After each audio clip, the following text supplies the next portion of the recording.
Abigail Blasco was born on April 10, 2000, after a prolonged and difficult labor. Though doctors assured Rebecca and Daniel that their baby was fine, the new parents were concerned. She wasn't gaining weight, and it took a long time for her to start gaining weight. And this really worried us because she's supposed to be gaining weight. And she wasn't meeting her milestones, she wasn't rolling over, she wasn't sitting up. Abby continued to have health problems as she grew up, including seizures.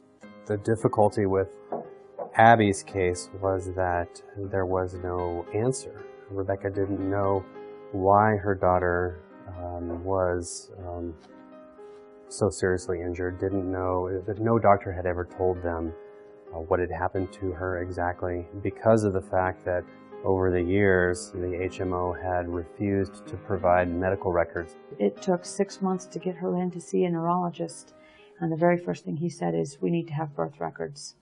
Rebecca and Daniel went to attorney after attorney, 12 in all, who were unable to obtain Abby's records and ultimately gave up on trying to get them. Finally, the Blascos hired David Woodruff, who obtained the fetal heart tracings. I actually had to physically go to their headquarters in California and demand production of records, which we did. Both the HMO and later their attorney sent copies of the fetal heart tracings.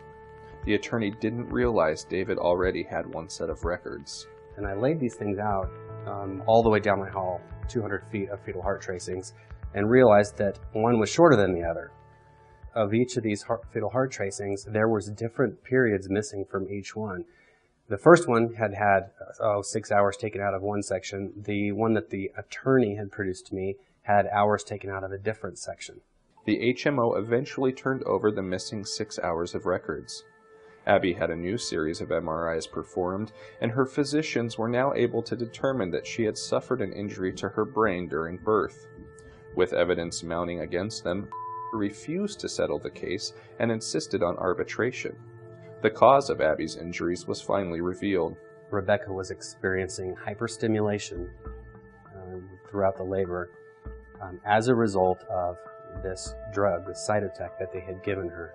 Cytotec's normal approved use is to treat gastric reflux disease.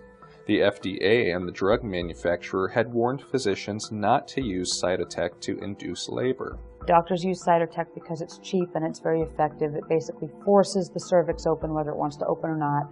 It's extremely painful. It made the contractions extremely difficult. It leads to a condition called hyperstimulation. Your muscles clamp down and it stops the blood flow and the oxygen flow to the baby's brain.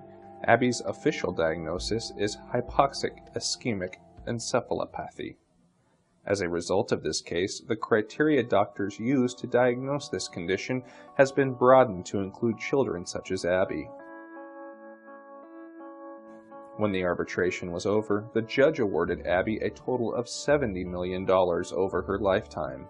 At present, this is the largest medical malpractice arbitration award in U.S. history.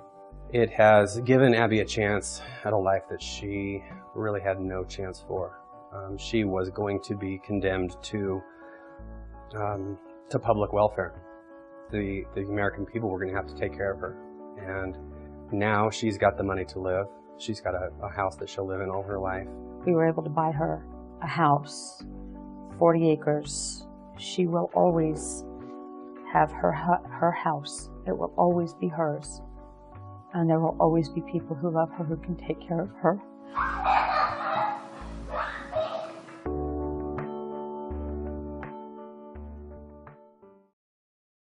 On behalf of baby Abigail and the Blasco family, I want to sincerely thank CTLA for nominating their case for Case of the Year, and we appreciate it very much.